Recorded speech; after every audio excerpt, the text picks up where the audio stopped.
So, you can see from the title, just fragrances for a historic day. So historic, not necessarily, vintage fragrances, just fragrances you'd wear.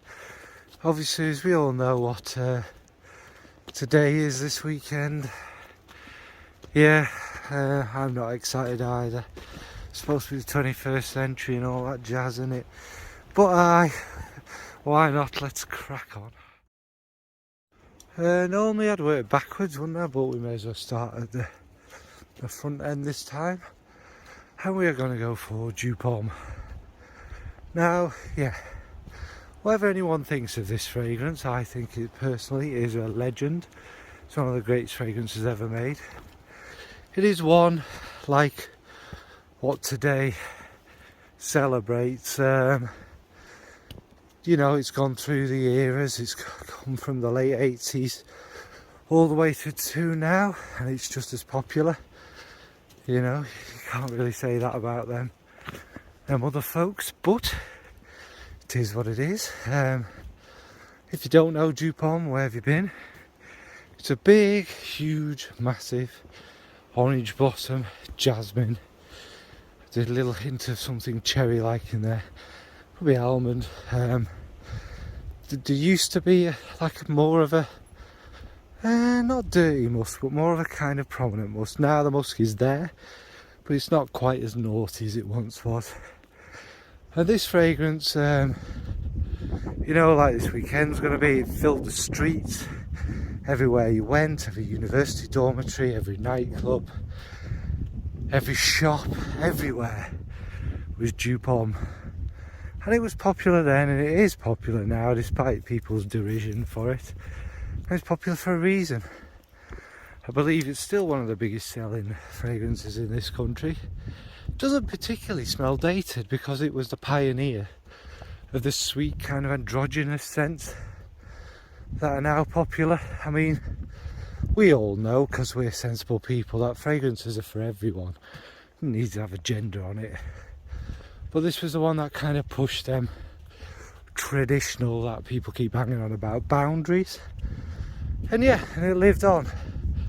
Have the royal family pushed traditional boundaries? Well, if you try and do that, you get banished off to the former colonies, don't you? So, can't compare it to today, but that's Dew Pomme. Next is a fragrance similar to the last one, that has that similar importance of pushing boundaries of kind of what was expected for fragrances. I'm not going to go bang on about this. Obviously, fragrances used to be for everyone. We all know this old-fashioned nonsense of you've got a willy and a hairy chest, so you must wear this. Well, yes, that whole concept was invented by greedy marketers who had no imagination. Oh, this fragrance is for everyone. We basically put the same juice in each bottle, but if we put it in a pink bottle, we say that's for women, and if we put it in a blue bottle, that must be for men. And let's advertise it with semi-clad women and pretend that you're going to get laid, and that's basically what happened, isn't it? Some often nonsense which millions of people bought into and have traditional ideas. Don't know where these traditions come from, because like as I say, perfume started off as for everyone. There wasn't a specific what have you, but yeah, whatever. Anyway, Dior Homme pushed that boundary because it had that so-called lipstick iris. Yeah, if you like it does smell a bit like a kind of classic vintage makeup.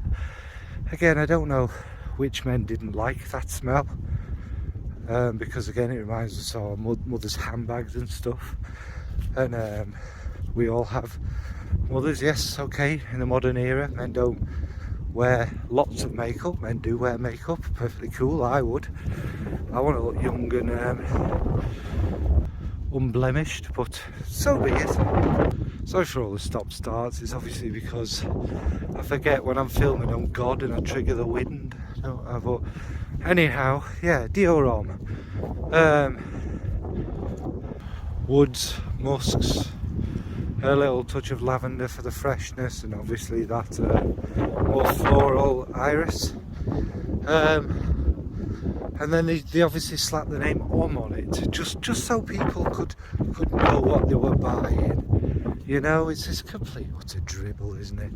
Like I always say, I think this one started off as a female aimed marketed one, and they just thought maybe not, let's try something new and whack it in a man's bottle and see what happens. And then it became one of the most famous popular fragrances ever. So yeah, it just shows the madness of some things. But anyway, this one is obviously a legend. It's obviously a historic scent, again a game-changing scent, and it's a good one for any day, but it's certainly a good one for a very historic day, an important historic day. So yeah, that's Diors. Next up is a historic one and a legendary one for a big day that I'm not really a fan of, let's say, and that is another Dior Poison. This one is like an astringent mix of white florals, really, isn't it, and musk. Astringent isn't quite the word, it's bitter, it's sharp, you know, it's jasmine. Would imagine there's tuberose in it, I don't know off the top of my head, you know, but it's definitely a fragrance of an era. It is the 80s. It's kind of historically important to me because my mum wore it. Mum's still with us, by the way, I don't, you just she hasn't gone down yet, literally. But yeah, it's a massive powerhouse. It's your stereotypical 80s fragrance. This filled a room, it filled everywhere. It was a big statement maker. Again, there's nothing particularly traditionally leaning one way or the other really about it. You know, it's just a big fragrance, and I imagine in these crowds of 10 people waving Union Jacks, there'll be a few maturer folks in there sporting a bit of poison, choking out everybody around them. I would imagine it's a lot more toned down nowadays, which is a good thing compared to what it used to be. So yeah, that's I'm not going to go into the history of all these fragrances, so it's going to get tedious, but yeah, Dior's Poison is a perfect one for a historic day and a perfectly legendary fragrance. So next on the list is another one that I'm not really a fan of, and that is it's another one from Dior. It shows a lot about Dior, doesn't it, actually? Since this one, they haven't had many legends over the last couple of years, but they'll get there again. You know, Dior, they'll pull one out of the bag and it'll be wow again. But that's Sauvage. Again, like I say, it's not my cup of tea, but you know, you have to appreciate it's one of the best, if not the best selling fragrance of all time. It's a relatively simple scent as well, to be fair. It's taken that kind of shower gel tedium of Bleu de Chanel, which again, maybe that could have been on the list. Nah, just send me to sleep even talking about it, to be honest. But yeah, Dior Sauvage is got that shower geliness. It's probably amped up a bit on the more aromatic side of things, and it's what it's famous for is its use of ambroxan. Now, before, obviously ambroxans existed a long time, but it's more of a subtle kind of thing in a fragrance. It's more there for reasons of I presume to make a fragrance last and project, etc. But actually in this fragrance they took it and made it a main note, a note that you can smell quite a lot. Now, it is extremely jarring on me.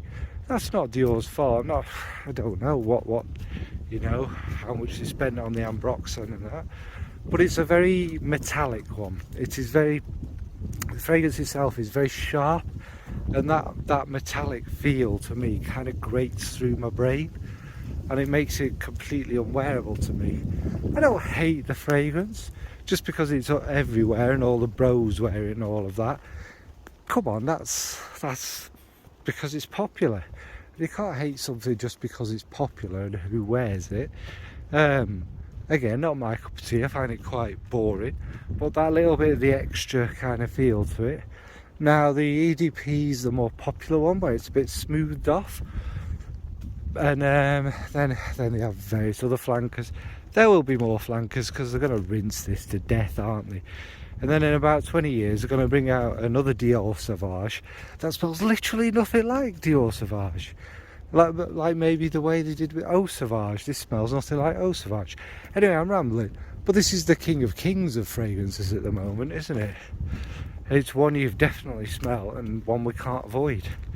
Much like what today's about. You can't avoid it, you can't, you know, whatever. And it just is the way it is, isn't it?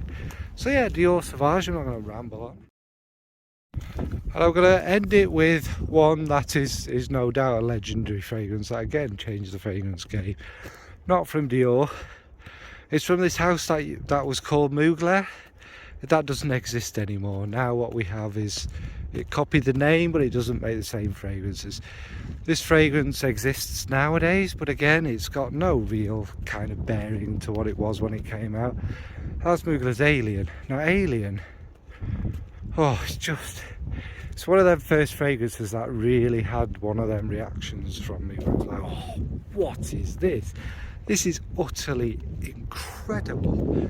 And it's again, it's not a wildly complicated one. It's a kind of dark jasmine. There's a bit of cashmere in it, but the cashmere's not this choky sock that they have nowadays. And white musk. There's more to it, but that's kind of the main gist of what you get from it. And it's just created this.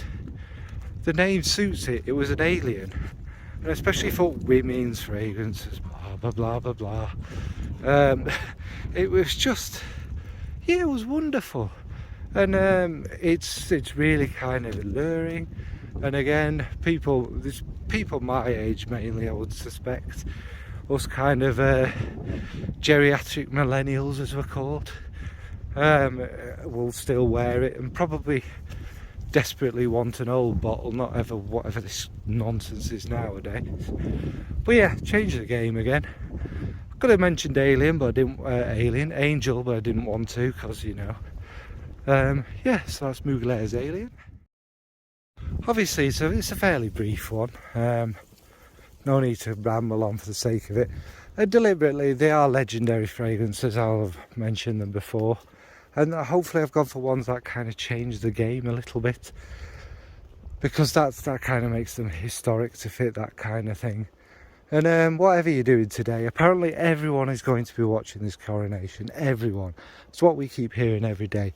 It's the most watched thing on earth ever, because everyone loves King Charles because he's such a legend. To be honest, I feel the same way about him than I did about his mother.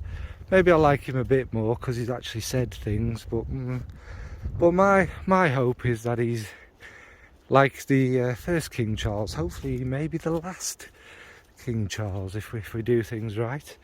Although it didn't work with the first one because we got some maniac in charge who had more power than any king had ever had, and committed as many a genocide as most kings ever had.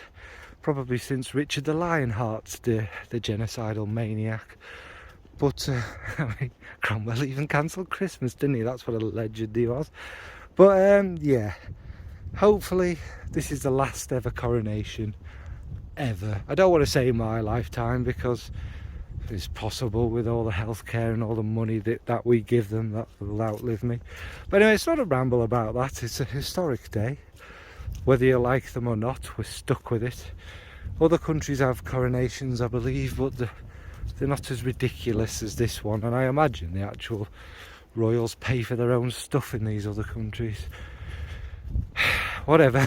Anyway, what are you going to be wearing for today? Have you got anything picked out? Are you even remotely bothered? Like me, do you really not care? What would you say is a kind of historic scent?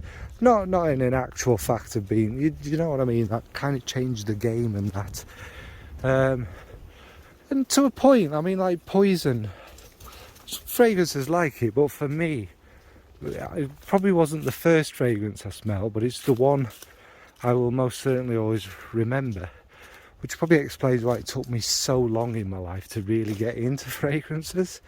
But yeah, right, thanks folks, thanks for watching, bye.